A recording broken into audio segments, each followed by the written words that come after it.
Yo, what's going on, family? This is Tariq Nasheed down here at the Hidden History Museum in Los Angeles, and you need to come down here to the Hidden History Museum on Saturday, December 20th, 2025 for the Hidden History Holiday Humor Fest. And we're going to have so many great comedians down here. We're going to have complimentary food. We're going to have great music, great drinks, great vibes, great mingling, and it's going down right here at the Hidden History Museum. So come join the biggest party in town to end out the year, and let's end it out in style. 2131 West Jefferson Boulevard.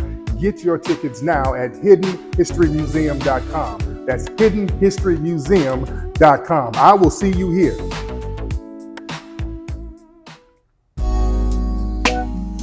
I'm no longer musty.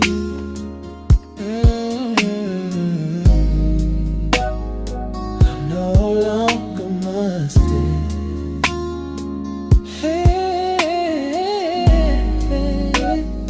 I'm no longer musty.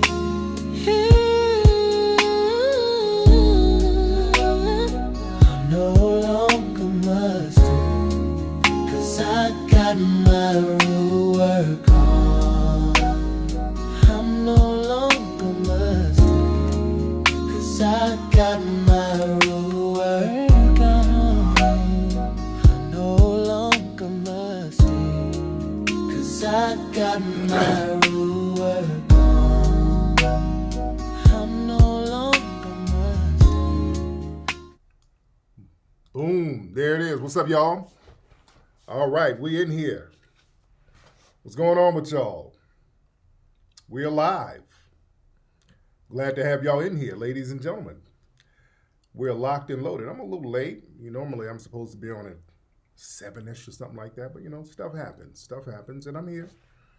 I'm here. All right. Glad to have y'all tuning in. And my lips are shiny as I just put on some chapstick. My lips are shiny as damn hell, look like I just ate some barbecue chicken. But we good. What's up, man? We in the building. Glad to have y'all in here, ladies and gentlemen. Y'all give the space a retweet.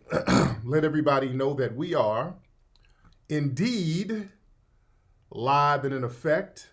We're in the building, and I'm glad to have everybody tuning in. Y'all give me a retweet. You guys give me a share button. Y'all give me a Facebook repost. We're in the building making it do what it do. And y'all follow me on my TikTok page, which is Mr. Tariq Nasheed. What's up? Let me shout out some of my moderators. Nikki the God in the building. Who else? I see a lot of the family in here. Patty Cake's in here. Natural. Oh yeah. I haven't been on YouTube in a couple of weeks, right? I haven't done a YouTube broadcast in a couple of weeks, so I'll be neglecting y'all a little bit. But I'm here. Shout out to Cincinnati. Cincinnati in the building. Shout out to you guys. I'm here. Yeah. Shout out to the family.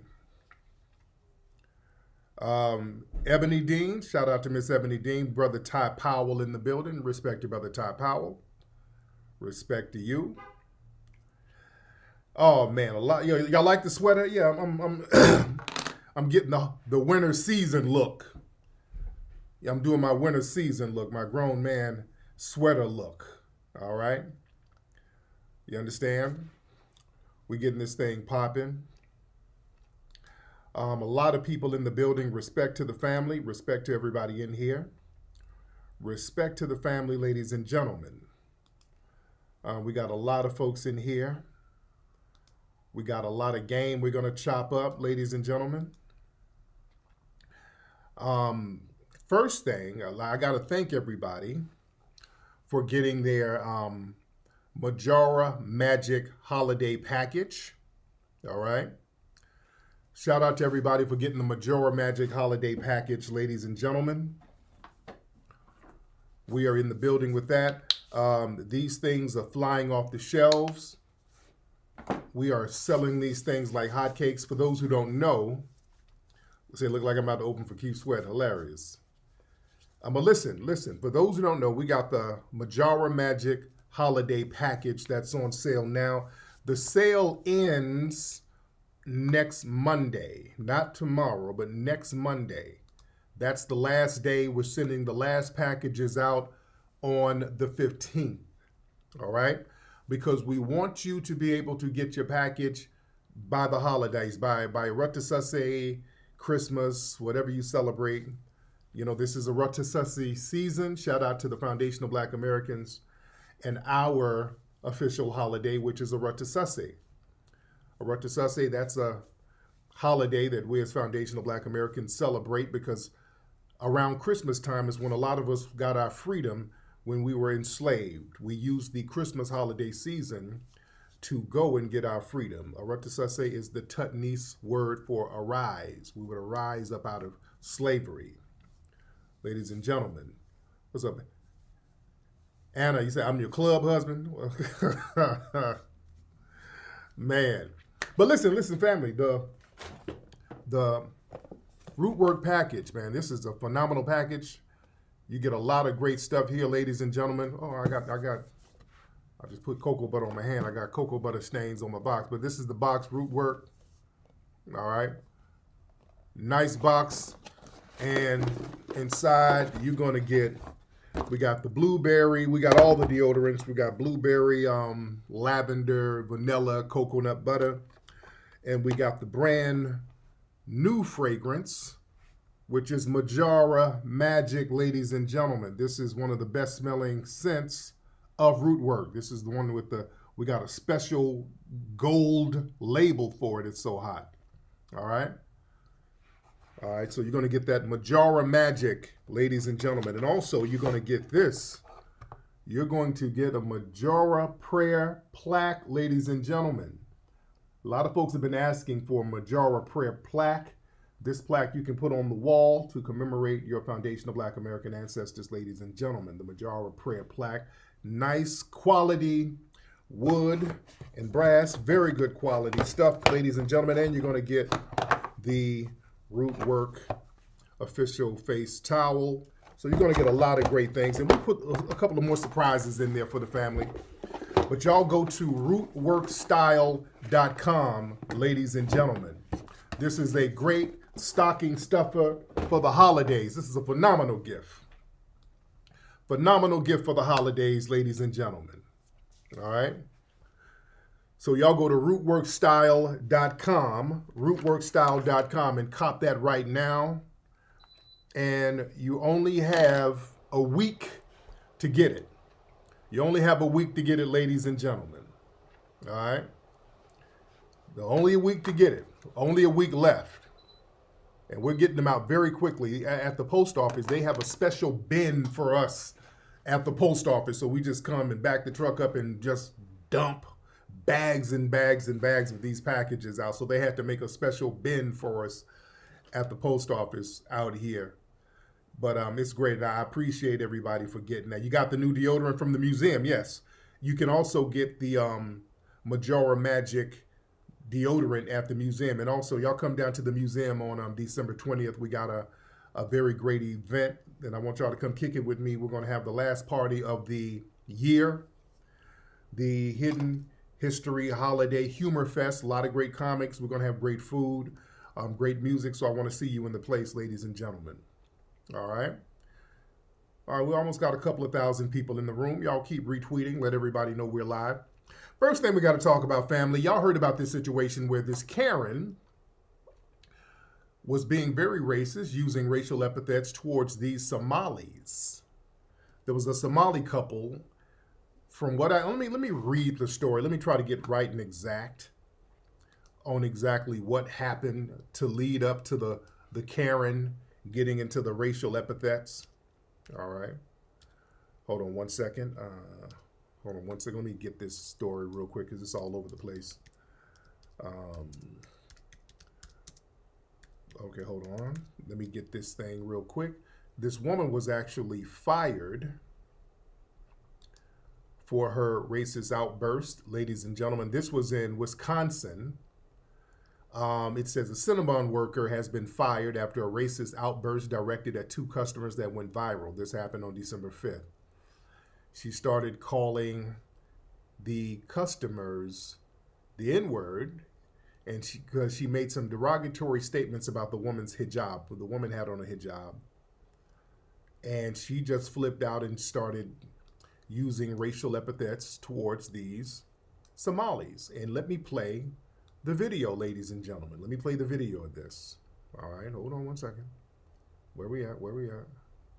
Here we go. Here it is. That's I am racist. So idiot for And real. you are an You are an idiot. No, I I'm am not. racist, and I'll say that to the whole entire world. Don't be disrespectful. You ruin your life, by the way. Oh, talking about Bye. you talking about respect? You talking about respect? You are fired from this place. You're not gonna be working here. Suck it. Suck what? Look how you look like. What's wrong with you? What the f is wrong with you, you ugly bitch? Get the fuck out of Ugly? my face. Talking about ugliness? Did I stutter? You All right. So that was Miss Karen, the racist Karen, using a lot of racial epithets towards this Somali couple. All right. And she kept calling him the N-word. He said, no, I'm not. He got a wake-up call. What's the woman's name? I'm trying to remember. Her name is Chrissy. What's her name, guys? What's the woman, allegedly, what's the woman's name? Crystal, allegedly, Crystal Wilsey. I think that's her name, allegedly.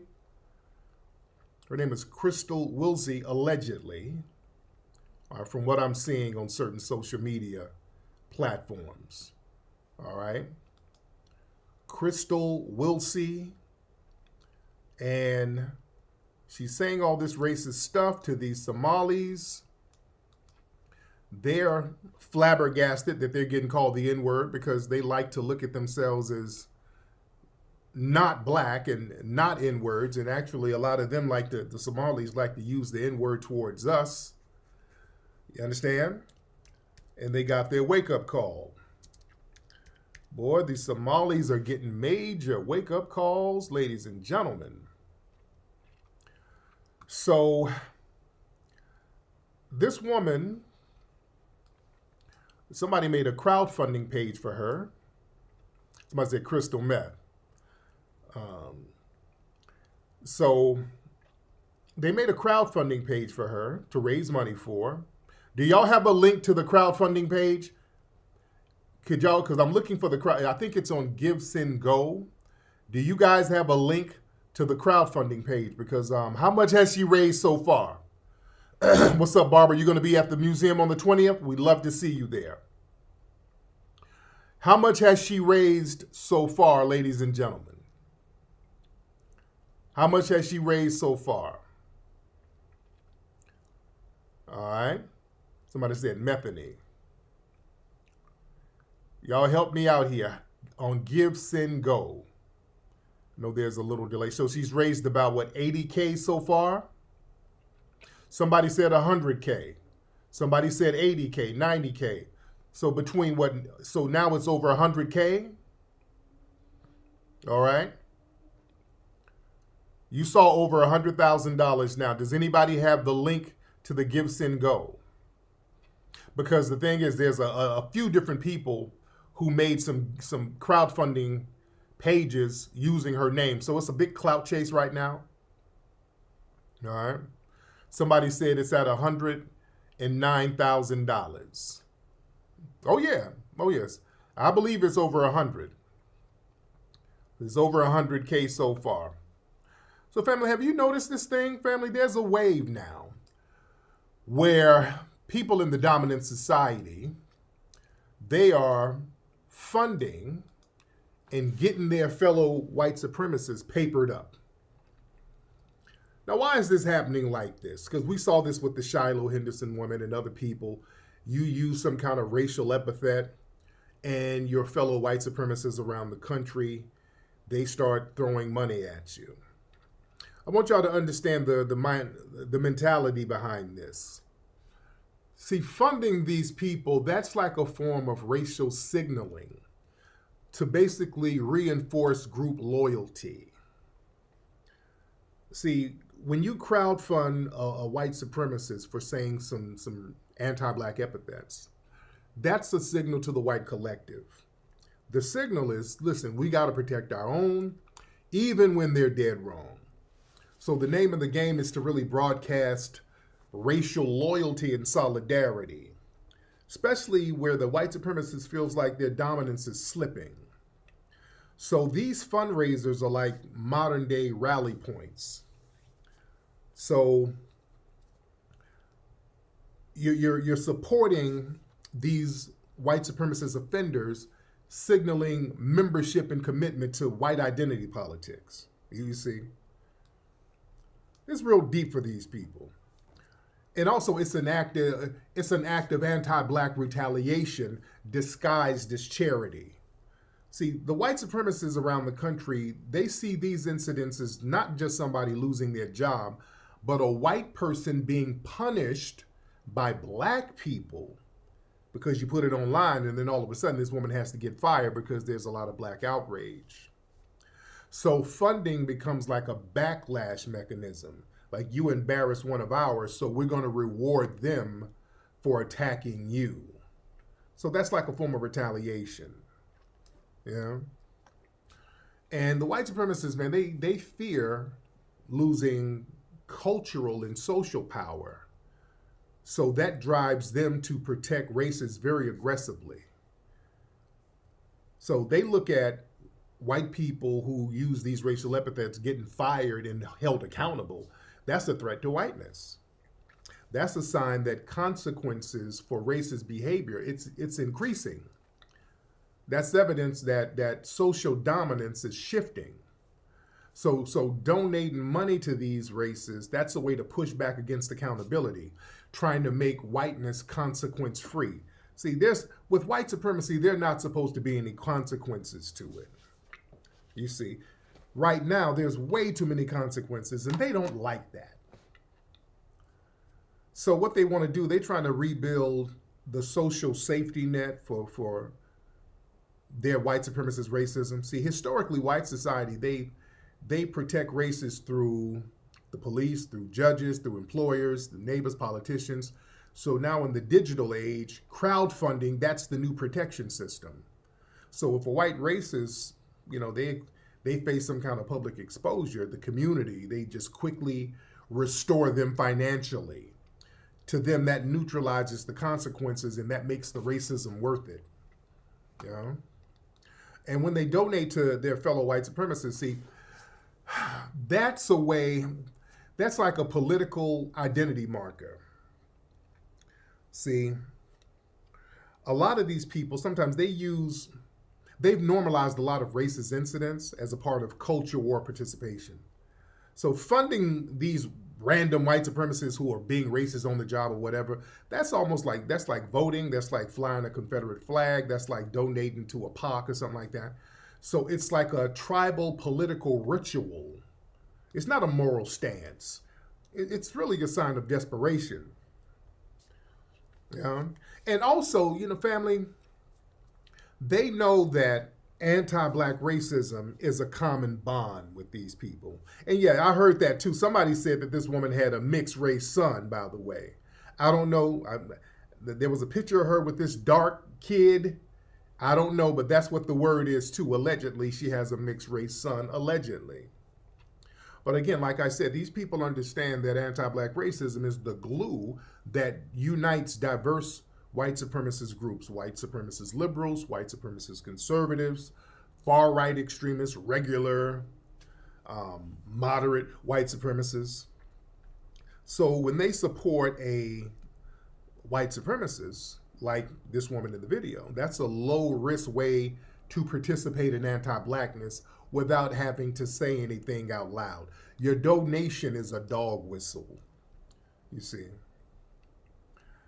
And they think punishing black people symbolically, because that's what they're doing with these donations.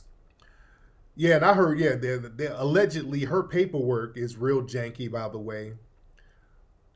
I saw some stuff where it was allegedly some about child neglect. I don't know how accurate it was allegedly, but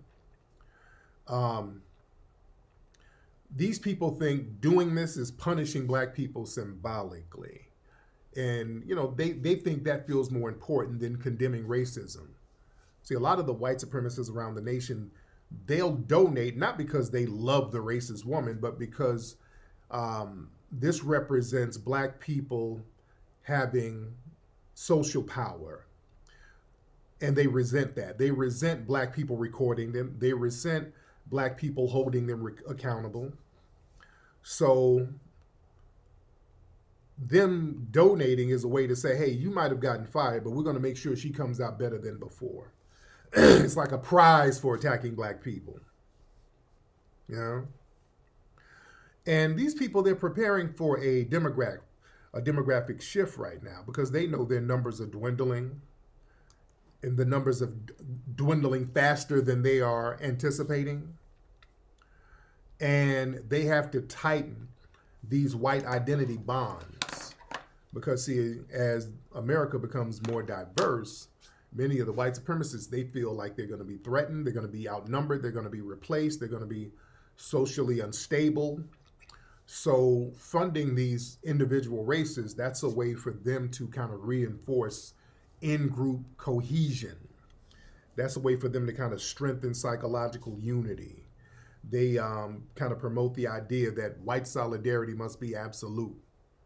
So they're trying to build a parallel economic ecosystem where racism is not punished, it's rewarded. And what you're seeing now, family, you're starting to see a lot of these mainstreamings of white victimhood narratives. All right.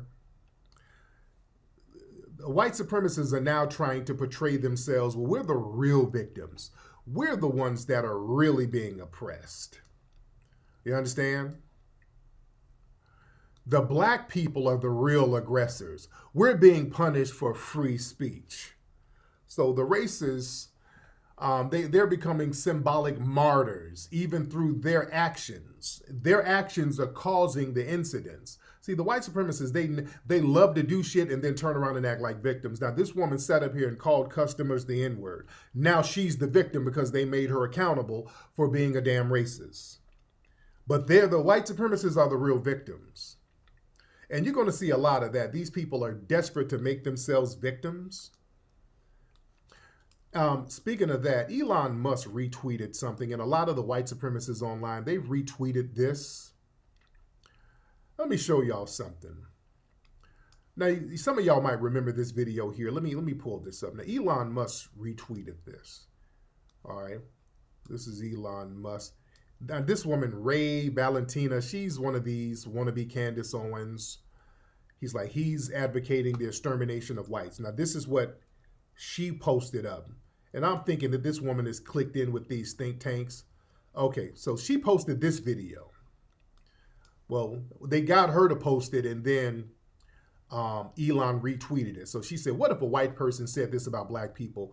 Imagine the national outrage. All right. So they put this video up of this guy. Y'all remember this video?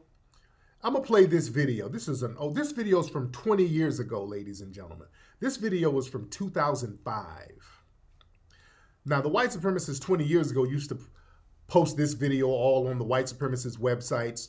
This is a guy named Kamal Cambone. He was an author. Now, this guy died, by the way. This guy died a few years ago. He's not even alive. This video is 20 years old, but listen to this. Okay, he talked about exterminating whites and all. Now, listen to this. Hold on. And the one idea is how we are going to exterminate white people, because that, in my estimation, is the only conclusion I have come to. We have to exterminate white people off of the face of the planet to solve this problem. Now, I don't care whether you clap or not. Y'all see that In Cobra shirt, by the way? Y'all see that In Cobra shirt, by the way? Now, these people are kind of clicked in with In Cobra and all this stuff. Hold on. Not, but I'm saying to you that we need to solve this problem because they are going to kill us. And I will leave on that. Okay. So this is a 20-year-old clip that they've researched. They just brought this out of nowhere to act like victims. Oh, God, look. Oh, God, look. This was 2005. All right. Yeah, fair use, by the way. That's fair use from C-SPAN, fair use. Yeah, this guy allegedly died in Ghana a few years ago. But he died. He passed away. Kamal Kambon, he passed away. Yeah? Yeah, you say that on national television, that's questionable right there. Somebody say, he right. Now, you say that on C-SPAN and you didn't get raided and all that stuff. Now, why did they drag this out? Why they put this out now? They had to dig up something from 20 years ago. Well, one thing is they don't have no current examples. So they got to reach back 20 years. There's no black people running around yelling stuff like this, about genocide against whites and all them. Nobody's really doing that. So they have to dig up a 20-year-old clip from a dude that most people never even heard of this guy. They never heard of him. Kamal. They never heard of him. They have an empty argument. So they have to reach back to find a 20-year-old video to act like they're victims. Oh, God, see what the blacks going to do to us? Also, we got to stomp down harder now. And it's basically strategic selective outrage. See, every week there's a fresh video, or not every week, damn near every day, of white supremacists calling black people the N-word, threatening black people, pulling guns on black people, shooting at black people. All those clips get excused as isolated incidents, mental health issues. Oh, she was having a bad day. But you found a 20-year-old video from a black man. Oh, see how the blacks think? Oh, see, this is what they want to do. So this is them trying to manufacture a victim narrative for themselves. They're trying to build a white victimhood narrative to counter the exposure that they get as white supremacists. The public now is becoming more educated about police racism, white domestic terrorism, historic atrocities, anti-black harassment crimes, political dog whistles. And the truth about systematic white supremacy is starting to trend. So the dominant society, they need a reverse racism narrative to neutralize that discourse. See this, they want to genocide us too. That video is old as hell, but they still think like this. This is desperation. And going back to Kamal, Kamal had no political power. He had no wealth. He had no influence. He wasn't a politician. Wasn't the head of an organization. He didn't command a militia. He didn't have a national following. He's just a random dude who just said some weird shit. Just a random guy. Now, the white supremacists, they do have institutional power. They have lawmakers, police chiefs. They have white supremacist judges, white supremacist donors, white supremacist billionaires, white supremacist media owners. So them trying to repost that clip is to try to pretend that there's some kind of equal genocidal power, which there is not. So their narrative of white victimhood, they got to have a victimizer. You understand? So they have to create these false equivalency strategies. So it's all cap, ladies and gentlemen. It's all cap. And this shows how desperate these people are, ladies and gentlemen. And we're not falling for them. We're still going to call out their white supremacist gibberish and their rhetoric and their white supremacist actions. What's up? You love the Rootwork products? Respect to you, Larry Love. Respect to you. Y'all share this space, ladies and gentlemen. Y'all share this space and let everybody know that we're in the building. Shout out to my brother. Shout out to Ant CEO. Shout out to brother David Anderson. Shout out to brother Black Alpha. They were out here in LA this weekend filming for the new movie. We did a segment with them brothers. Very powerful. They brought some very good energy to the movie. They brought some phenomenal energy to the movie. So I can't wait for you guys to see it. We're going to have the trailer ready in a few weeks, ladies and gentlemen. So yes, HC6 is still rolling down the pipeline, ladies and gentlemen. Boy, Black Alpha, and they brought it. They brought that damn heat, man. They brought that heat, ladies and gentlemen. So yeah, we're representing very heavy. You got to get that root work. Yeah, rootworkstyle.com. Rootworkstyle.com, ladies and gentlemen. Rootworkstyle.com. That's where you get your root work. And retweet this, and y'all make sure you follow me on here. Now y'all know on where's this? YouTube, I'm supposed to have over 1 million subscribers here. You know, I'm supposed to have over 1 million subscribers.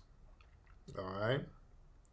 But you know, they kind of play games with it, and it's all gravy. It's all gravy. I ain't tripping. We're here, and we're good to go, ladies and gentlemen. But right now, the delineation movement is in full effect right now. It's shaking up the game. People don't know what to do about the delineation movement. A lot of people are trying to act confused about it. The delineation movement, which is a Renaissance movement, it is very powerful. It's a leaderless movement. The movement is the delineation. Being a foundational Black American is not a movement. That is a constant. That is what you are. You are born a foundational Black American. Family, the foundational Black American delineation movement is so powerful. Notice how you're starting to see the word foundational pop up everywhere now. You see I've seen foundational white American. I've seen foundational Latino. Oh, which is no such thing, not here. Well, you're not no foundational Latino here. That don't make no sense. But you're seeing, family, you're seeing the word foundational pop up all over the place now. People are trying to emulate what we're doing. Look, I saw this today. Look at what I saw. This is what I'm saying. Well, we are the trend setters, ladies and gentlemen. We are the trend setters. This is what I saw.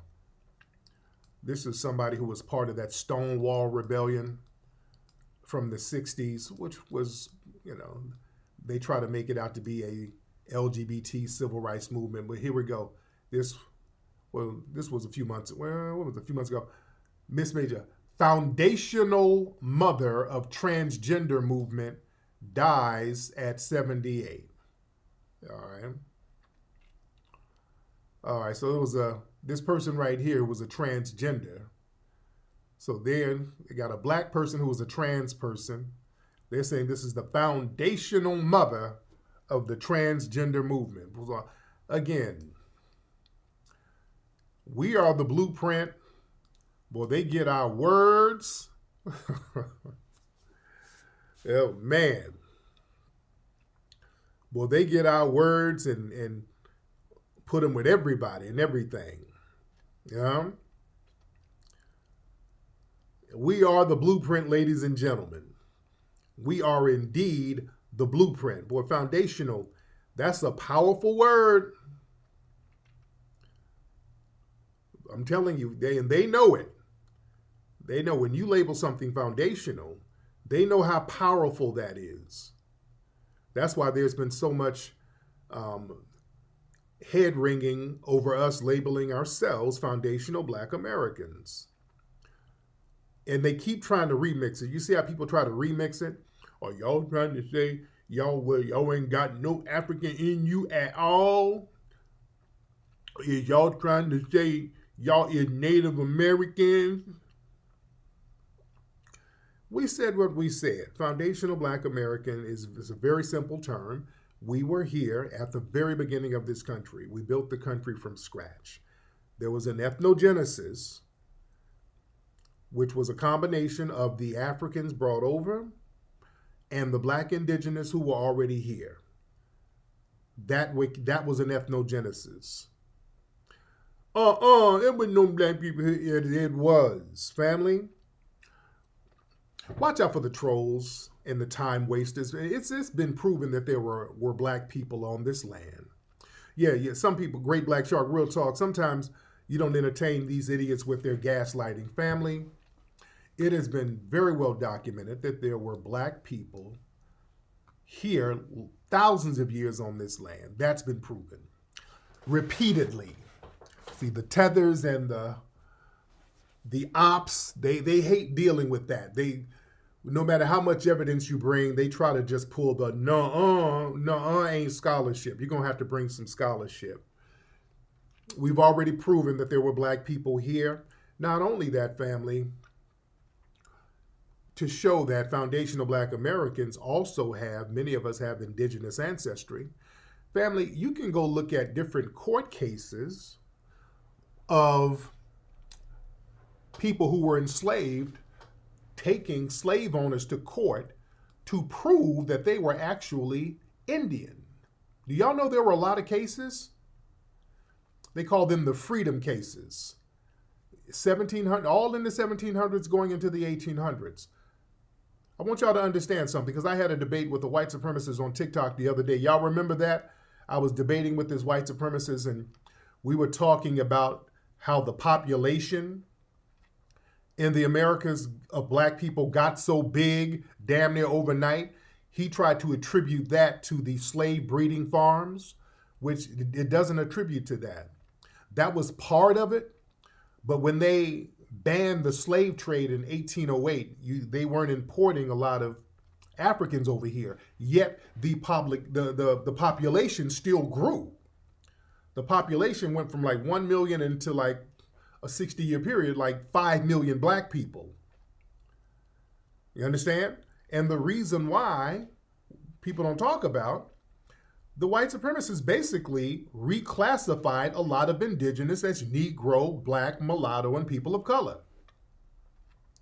That's all that happened. Family, in Alabama alone, in 1820, there was like 43,000 black people. By 1860, there was 400,000. And we know all the black indigenous people that was in Alabama, all they did was reclassify them as Negro. That's all they did. That's why the population got so. It ain't that much damn breeding you can do. Shit. There's only so much breeding you can do to a human being. You ain't breeding them many damn people. And it's documented, ladies and gentlemen, how it went into overdrive in the 1800s, how they just reclassified native tribes. And family, I'm gonna give some scholarship. Let me give y'all some court cases to look up. Look up Huggins versus Wright, 1806 in Virginia. There's a woman who sued for herself and her children, saying that her mother, because here was the thing, if you could prove that your mother was a Native American or your grandmother, you were not supposed to be enslaved in the first place. Because in 1691, there was a law stating that Native American women or the children and descendants of them could not be enslaved, 1691. Because they made slavery part of the status of the mother. That's why with black women, if you were classified as a Negro, all of your children would be enslaved. Any child born by a Negro, the children would be enslaved. Whatever the status of the woman was, if the woman was an enslaved Negro or whatever, the children would be enslaved too. But there were a lot of Native American women who were having children, and these children were being enslaved. And these people were like, hey, wait a minute, somebody told me about this law. My mother's a Native American. I'm not a Negro. Yeah, I'm dark and I might have an afro, but my mother is a proven Native American. And people were winning them cases. Look up that case. So many cases, family. So many different cases. Huggins versus Wright in Virginia, 1806. The Scipion family, it's spelled Scypion family. Marguerite Scipion versus Chateau. There was a woman, Marguerite Scipion, and her sisters. They were Natchez Indians, and they were enslaved. They just reclassified them as free Negroes or Negroes of color or people of color, and they proved that their families were really Native American. Look up the Evans family and the Jane Gibson descendants, Virginia, 1804.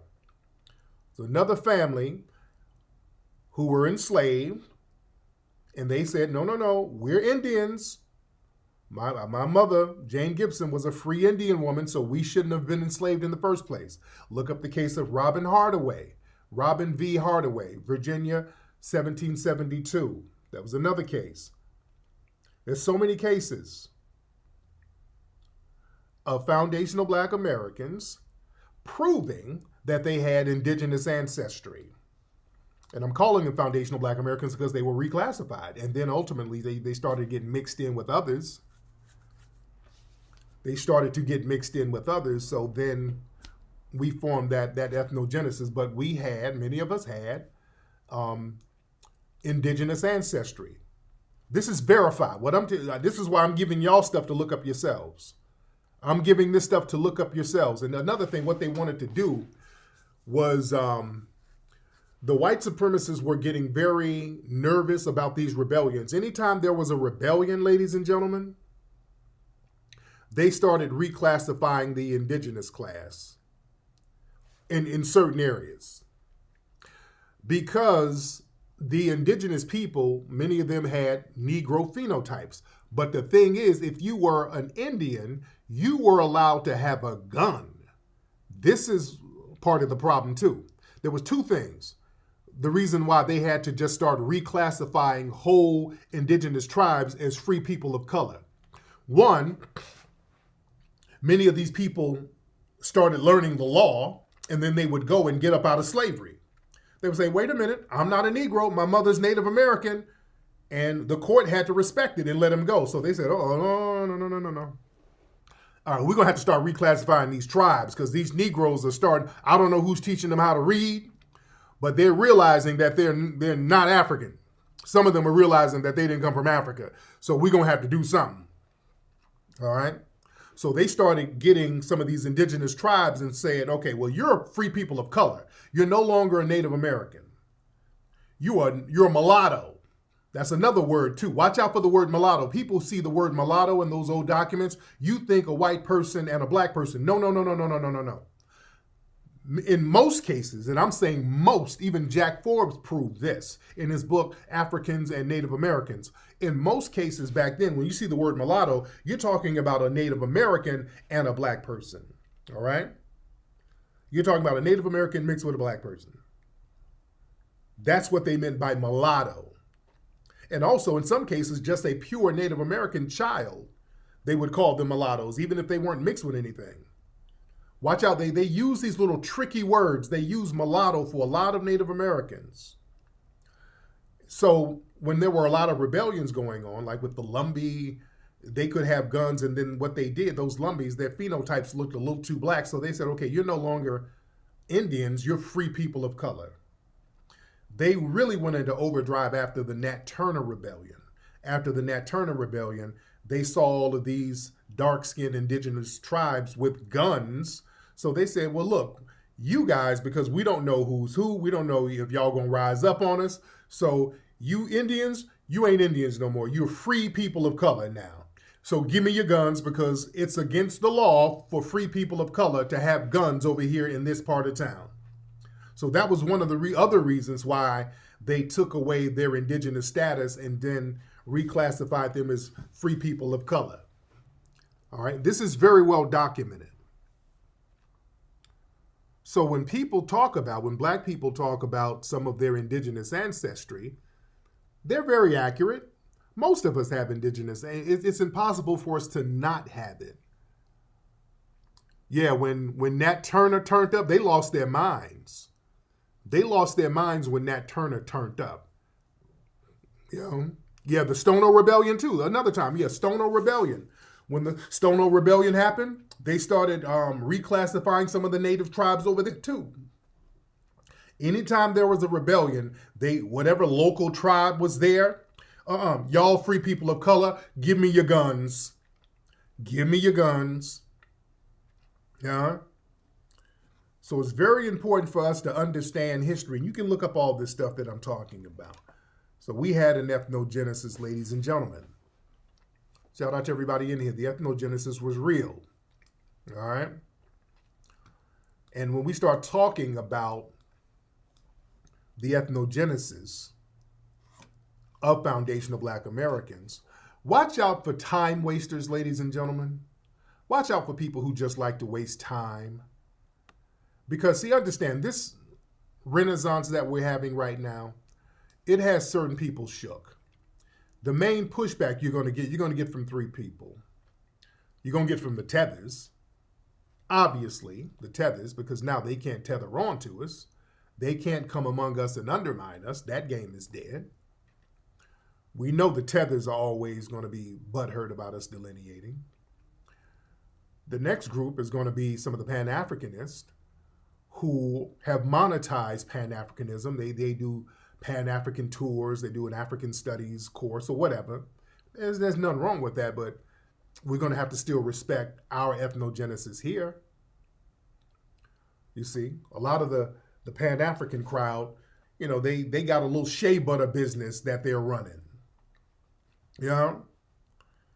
They sell, you know, they sell custom dashikis. And by the way, dashikis, the modern dashikis, those are not ancient, by the way.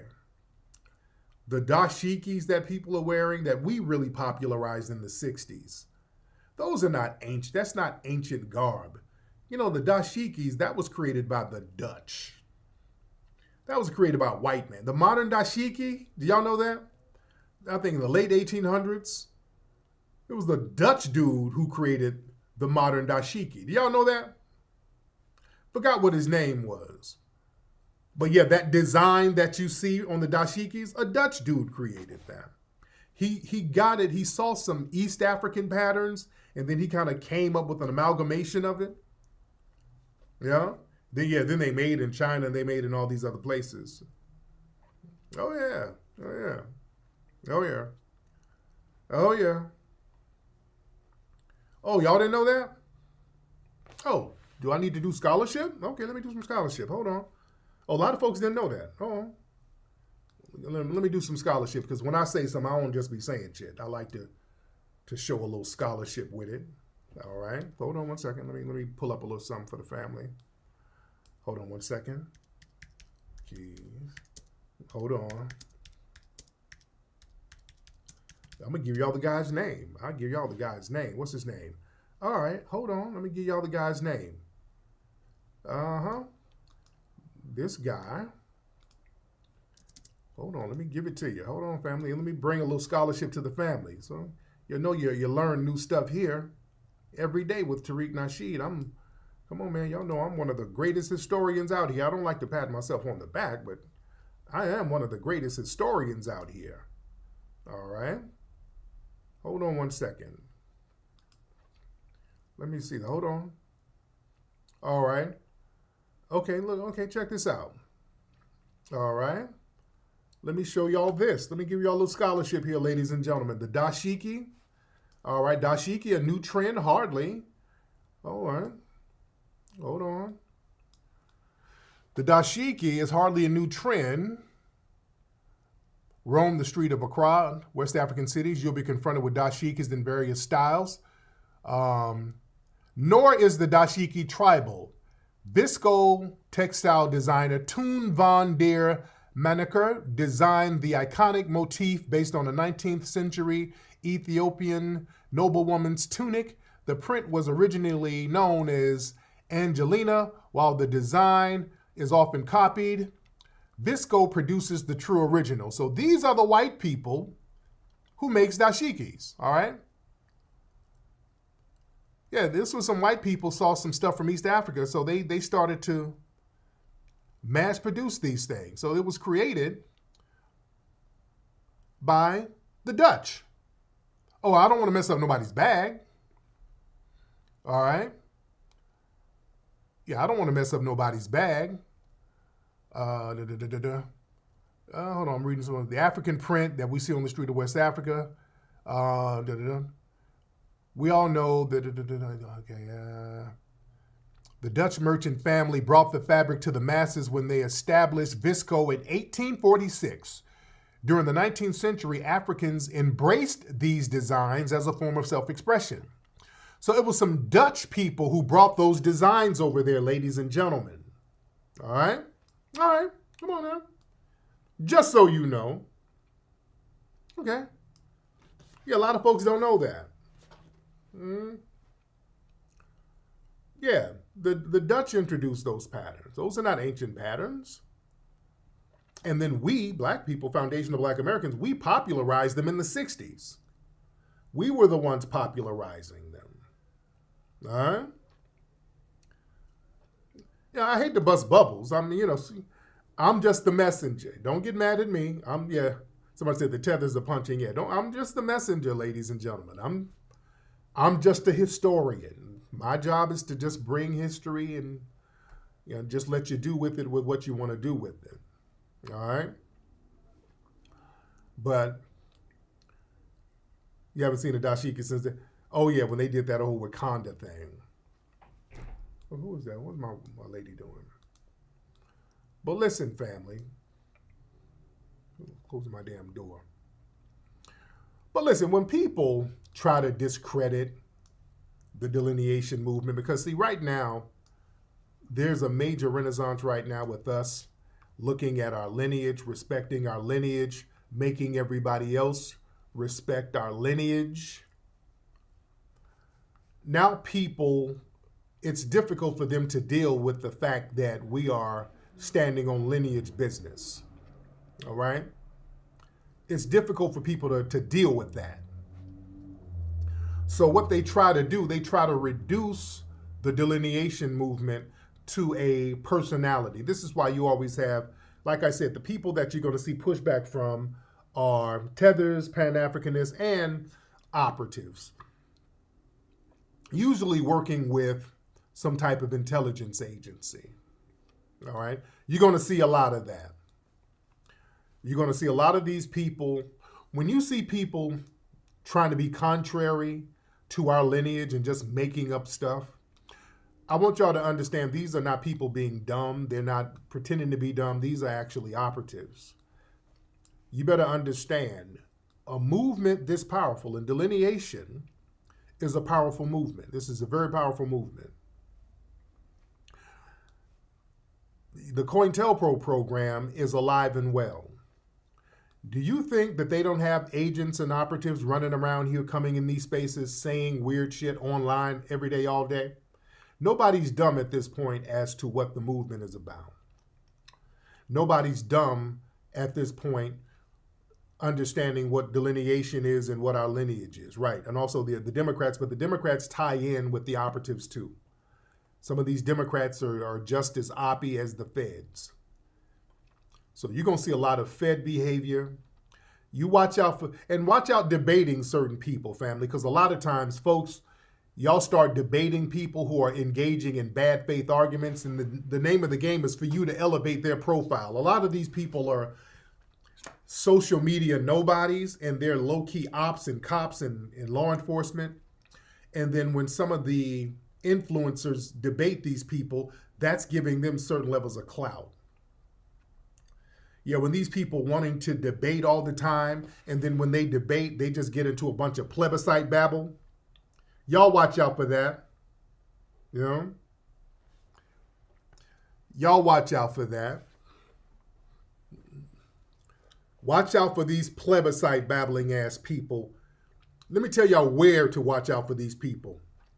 Watch out for these, I want to debate. I got to debate. I got something to say. I disagree. Just disagreeing and just making up shit, and it's all nonsensical. Watch out for that. A lot of these people are damn Fed ops. I want y'all to watch out for a couple of things, and watch out for different locations. Watch out for people in certain cities, because there's certain cities that are known for a high level of informants. When you look at cities that have high levels of informants, there's always 3 cities that come up in all the list. Detroit, unfortunately, Detroit, there's Chicago, a lot of informants in Chicago. Where do y'all think the other one is? Let me have y'all guess. What city do you think got the most informants and federalized? Somebody, y'all already know. Somebody said Baltimore. Y'all already knew, didn't you? Somebody said Baltimore. Yeah, boy, y'all already knew, huh? Baltimore. Baltimore is Fed operative agent city. Do y'all know Baltimore is one of the highest cities with the most informants? Not New York. No. Baltimore. Y'all already knew. Y'all see some of these buffoons online, some of these plebiscite babbling dudes with these Baltimore accents talking dumb, lying, plebiscite babbling, talking in circles. 9 times out of 10, that's a Fed. Baltimore is full of Feds. And the people in Baltimore know it. Oh, yes, it is. Baltimore is full of Feds. That's informant hotline. Why Baltimore? Very good question. Why is Baltimore such a high priority city with Feds? Several reasons why Baltimore is a high profile city. Baltimore is right by DC. All right? Baltimore is right by DC, ladies and gentlemen. All right? Baltimore is full. Let me tell you something. Being next to DC, that's the core. Washington, D.C. is the core of federal law enforcement. All right? So, Baltimore is like 50 minutes away from Washington, D.C. Washington, D.C. has the FBI headquarters, the ATF headquarters, the DEA headquarters, the Department of Homeland Security, the headquarters for the U.S. Marshals, the DOD intelligence agencies, the Secret Service, all of that shit. So Baltimore is the closest major urban population center to all of those agencies. All right? I want y'all to understand. So there's more surveillance infrastructure. There's more joint task force operations. There's more informant recruitment out there. So that's by design. Baltimore is one of the most federally surveilled cities in America. They do a lot of testing in Baltimore that they can't do in D.C. I want y'all to understand something. Yeah, you got all the agencies there. Now, they can't do all that shit in D.C. All right, I want y'all to understand something. There's a lot of shit that they can't do in D.C. that they can do in Baltimore.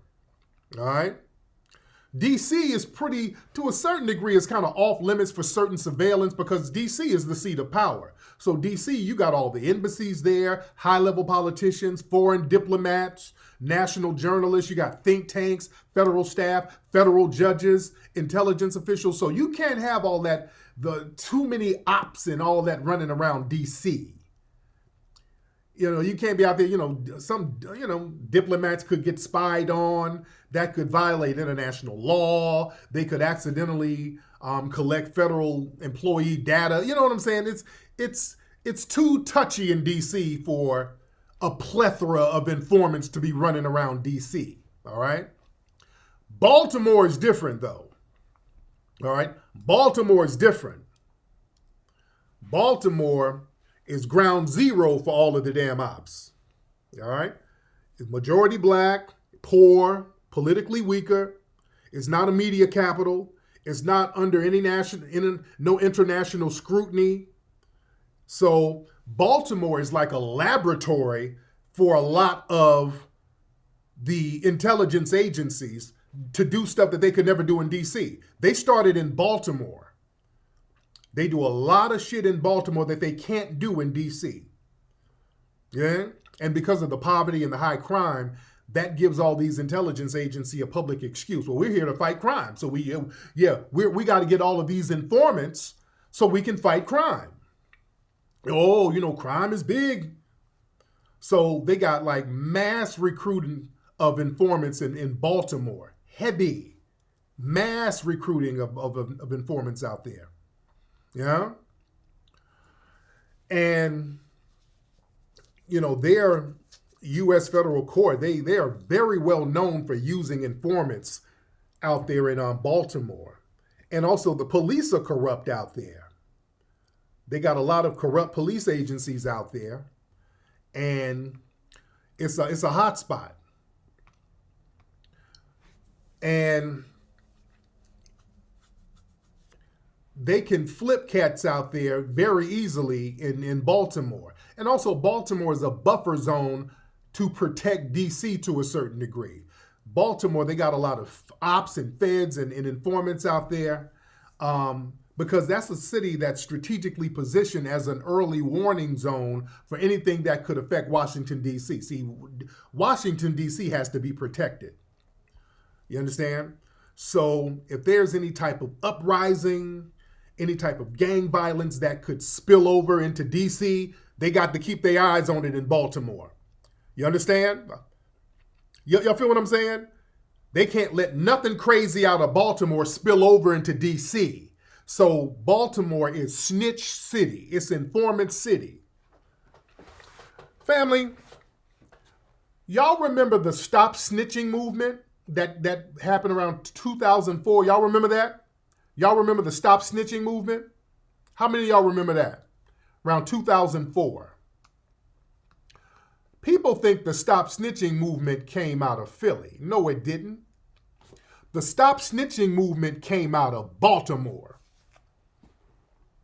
Baltimore, where you guys at? Y'all know I'm telling the truth. Baltimore, be more, where y'all at? Y'all know I'm telling the truth. That Stop Snitching movement came out of Baltimore. Philly adopted it. They start wearing the shirts in Philly. Stop Snitching came out of Baltimore. Why were they having a Stop Snitching movement? Many people thought, oh, these people are all for crime. Oh, they're co-signing crime. No, the people in Baltimore, the civilians, they understood. The people, we're the Baltimore people. Y'all know the city is full of snitches and informants. Y'all know this. That's a common thing that's known in Baltimore. Baltimore, and y'all know y'all city is full of damn informants. And it was such a problem. People were like, hey, there's too many informants out here creating crime. They're not stopping crime. These informants are out here assisting with crime. You see? By the early 2000s, late 90s, that's why The Wire was such a popular show. They had snitches. But by the early 2000s, Baltimore was just flooded with FBI informants, DEA informants, ATF informants, local police informants. And the government was getting these people to commit crimes against the community out there. You understand? So what they were doing, they were getting all of these ops to go out here and plant drugs on people. They were entrapping people and setting them up. They were getting paid to go and lie on people on the stand. They were setting up innocent people. They were planting dope. They were planting guns on people. It was real corrupt. That's why people were like, hey, these snitches got to go. The people were like, these snitches are the problem. The alphabet boys and the police, they got these informants out here endangering the community with the crime that they're committing, and they're protected while committing these crimes. So they were protecting the snitches. And the community was like, no, we got to stop these snitches. We got to stop these people. These informants were just as dirty as the cops. And remember, they had something called the Gun Trace Task Force out there, GTTF. There was a big scandal out there in Baltimore with these dirty ass cops out here who was out here robbing dope dealers. They were doing illegal wiretaps. They were setting up people, planting dope, planting guns. It was the Gun Trace Task Force in Baltimore. How many of y'all old enough to remember them? All right. So it was massive corruption out there, massive corruption with the cops, massive corruption with the damn informants out there. So Baltimore has always been informant capital. A lot of snitches and informants out there. And I'm not saying that to give Baltimore a bad rep, but hell, the truth is the truth. And we see a lot of these Baltimore ops online. When you see them online doing op shit, it ain't op shit for just no reason. Watch out for these dudes with these damn Baltimore accents running their damn mouth like a damn op. Who do you think is protecting these people and paying them? And you can verify everything I just said. Yeah, that's why, the Shower Posse, they were heavy in Baltimore. Shower Posse was working with the CIA. They were heavy. The Shower Posse was heavy out there in Baltimore in the 80s. It's well documented, the Shower Posse, those Jamaicans, They were working with the damn CIA. This is well documented. You know? So yeah, people, when you look at some of these people and suspect that they got some Fed shit going on, most likely it's true. You know? So look at these people. Look at them. Just look at them and listen to what they say and why they're saying it. People ain't just saying dumb shit for no reason. All right? You watch these plebiscite babbling buffoons online lie snitching with a Baltimore accent. Come on now. That shit is real. Shout out to everybody in here. We're in here deep. Much respect to the family. We are in here very, very deep, ladies and gentlemen. And by the way, y'all come on down to the Hidden History Museum on Saturday, December 20th, ladies and gentlemen. Get your tickets at hiddenhistorymuseum.com. We got a great event. We're going to have a lot of funny comics, complimentary food. It's going to be the last big party of the year. Let's end the year in style. Come join me, Dwanby, and so many others at the Hidden History Museum. We have a great time at the Hidden History Museum. We have a ball up there. We have an absolute ball up there at the Hidden History Museum, ladies and gentlemen. So if you have not been up there, you don't know what you're missing. You do not know what you're missing. We have a blast up there, ladies and gentlemen. All right? So y'all come on through. Ladies, come up there and meet you a nice, decent fella. We got a lot of great, well-to-do brothers up there, a lot of beautiful sisters who come up. It is a vibe. It is an absolute vibe, ladies and gentlemen. But listen, to the Pan-Africans, listen, we're not knocking anybody's ideology. I'm not doing that whatsoever. I'm not knocking anybody's ideology, going back to the Pan-African narrative. But we got to understand when people are using Pan-Africanism as a weapon against our lineage. Because, see, Pan-Africanism is an ideology. Foundational Black American lineage is not an ideology. You either are or you're not. There's no ideology that comes with lineage. All right? And anybody who says it is a damn liar or an op. Your lineage is your lineage. What's up? Say, A. Hill, say, you from Baltimore, you FBA? Right, to yeah. Baltimore is Fed City, man. Let's keep that thing real. Let's keep it real. A lot of the Fed testing is done in Baltimore. That's the next biggest city outside of DC. So they do a lot of experimental things with feds and operatives in Baltimore that they simply could not do in DC. And again, Baltimore is a buffer city. They gotta keep their eye on Baltimore. They gotta keep their eye on Baltimore. So yeah, you run around Baltimore, yeah, you're gonna be rubbing elbows with a Fed. You know? Ladies and gentlemen. But yeah, Pan-Africanism, my man Great Black Shark said, yeah, man, it's some of it is compromised. The ideology is compromised. And like I said, man, there's a lot of people who really push Pan-Africanism because, it keeps them employed. It's abstract, it's theoretical, it doesn't threaten U.S. power structures. It avoids lineage specifics.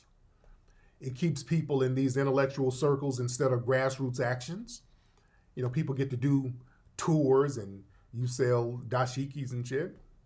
The Democrats, shills, love pushing Pan-Africanism. See, that's the problem that I have with it because it's used as a tool by the damn Democrats. See, the Democrats, they need black people to vote as one undifferentiated, unified blob, not as a lineage with specific demands. So Pan-Africanism, that benefits Democrats because it prevents foundational Black American specificity. See, that keeps politics symbolic instead of transactional. And then that neutralizes the reparations claim. It folds everybody into one black category. It keeps us loyal with no deliverables. And it basically just maintains control. It doesn't really uplift us. Yeah? And some of the issues that I have with it, with Pan-Africanism, is that people, they start using they use Africa as an idealistic fantasy and a cop-out. You know what I'm saying? Now, you can give props and praise to the history of African nations and all that, but what we don't do is turn it into a religion and turn it into an idealistic fantasy, which a lot of people do. And it's easier to sit up here and have Wakanda dreams than to get out here, roll your sleeves up, and build on your own homeland, which is right here. This is our land. See, what happens, a lot of these people use Africa as a mythological escape hatch. They don't have a real plan. See, a lot of Pan-Africanists, they'll start talking about Africa as like a utopian promised land. It becomes a symbolic place where everything is going to be solved. But what happens? You ain't really buying no land, and when you do, you get finessed. Ain't nobody building no institutions. There's nothing going on. So a lot of people start using Africa as a shield to really avoid accountability for their own inaction. So these people start attacking foundational Black Americans for critiquing systematic injustice in America. Well, you go back to Africa. Africa gonna save you. But you sitting your ass up here. You ain't over there. That's why, I really can't stand somebody trying to tell us how America ain't shit. And y'all up here under the white man. Did the white man land? Y'all up here with these white people. You got all of that land over there in Africa just waiting on you. Y'all just sitting up in here, letting these white people tell you what to do. And we got all that motherland and all that freedom. Well, nigga, why the fuck you living in Cleveland? In a damn studio apartment? Why are you living now? First of all, nigga, I got children over here. I can't leave these children. I'm gonna go over there when I get this little piece of money. I got a little disability settlement. I'm gonna go right. There's always some bullshit cockamamie plan where they're gonna move to Africa. They sound like our brother Nas in Belly. What was Nas's name in Belly? Nas is my brother too. What was Nas's name in the movie Belly? Because Nas kept talking about moving to Africa. What was Nas's name in Belly? What was his name? They're talking that same shit. They always got some scheme where they gonna move. They gotta wait to hit a lick first. Was it sincere? That's what I thought. Sincere. It's always they gotta wait till they hit this lick before they go to Africa. Now what we need to do here, see, sitting up here talking about some damn reparations, all that reparation shit, that ain't it right there. Begging this white man. How you gonna beg this white man over there for some reparations? And he ain't about to give nobody nothing. We need to reparate ourselves over to the motherland. That's where it is. You got Ibrahim Traore over there making big moves. That's where we need to be. Well, nigga, how come you in the projects in Valdosta, Georgia? First of all, I'm going over there to Africa. I got to get my license. See, I had went to jail, and then they had took my child support money, and then they took my passport because of back child support payments. See how this white man do you dirty, stopping me from going to the motherland? Once I get this child support together, get my passport, I'm going on the next thing smoking. Shut up. Shut your ass up. It's always some bullshit cockamamie scheme why you ain't over there. Telling us why we need to go and you sitting your ass up here. Ain't never going over this. So be careful of Sharpton and Spike. What did Sharpton do this time? What did Sharpton do? All right, what did Sharpton do? All right, what did Sharpton do this time? Yeah, but say be careful of Sharpton. All right, well, everybody's careful of Sharpton. What did Sharpton do? People, there have been rumors about Sharpton for years. Talking about, we all know Sharpton worked with the feds and all that, and we know that he's the mouthpiece for the Democrats. Did y'all know back in the 80s what the rumor was with Sharpton? They were putting this in newspapers back in the 80s. You know what they were saying about Sharpton? They were saying Sharpton tried to set up Assata Shakur. Y'all hear about that? How many of y'all old enough to remember that? Y'all remember that? when Sharpton allegedly tried to set up a meeting to get Assata Shakur to come to Miami? Y'all heard about that? How many of y'all old enough to remember that? How many of y'all old enough to remember that? Some of y'all might be old enough to remember that. So, we remember. Yeah. Oh, yeah, that was the thing. Go look at some of the old articles about Sharpton in the 80s. They were saying that Sharpton was trying, allegedly, I'm saying allegedly, but this was in newspapers and shit back in the 80s, where he allegedly tried to lure Assata Shakur to Miami. Oh,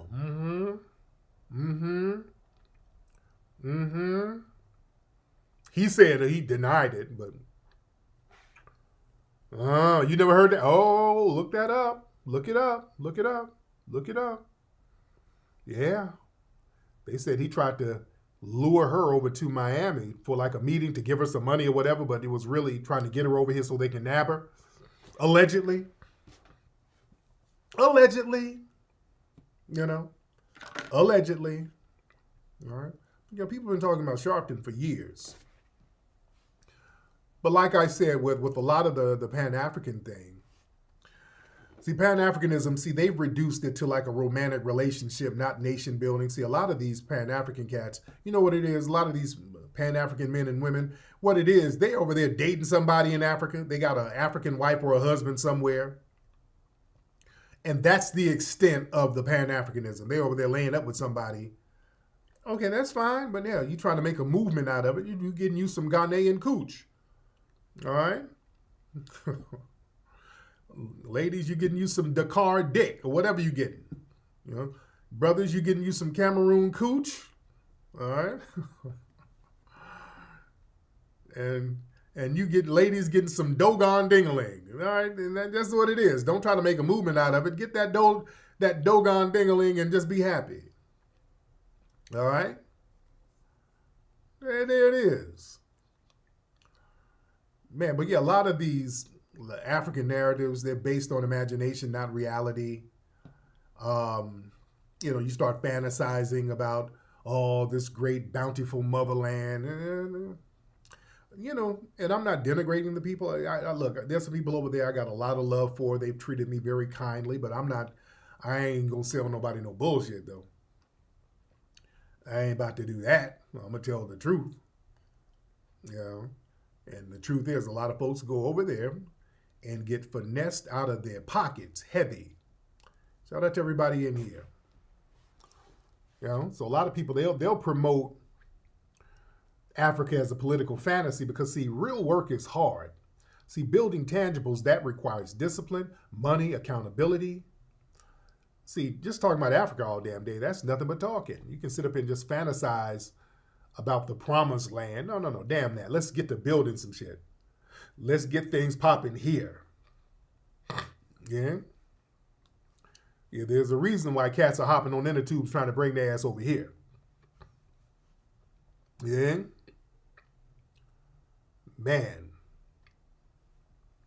But anyway, let me get up out of here, family. Listen, get your root work package. You got 1 week left to get this phenomenal root work package, ladies and gentlemen. I got cocoa butter hands on it. Hold on. Y'all got a week left, ladies and gentlemen, to get this phenomenal package here. Root work.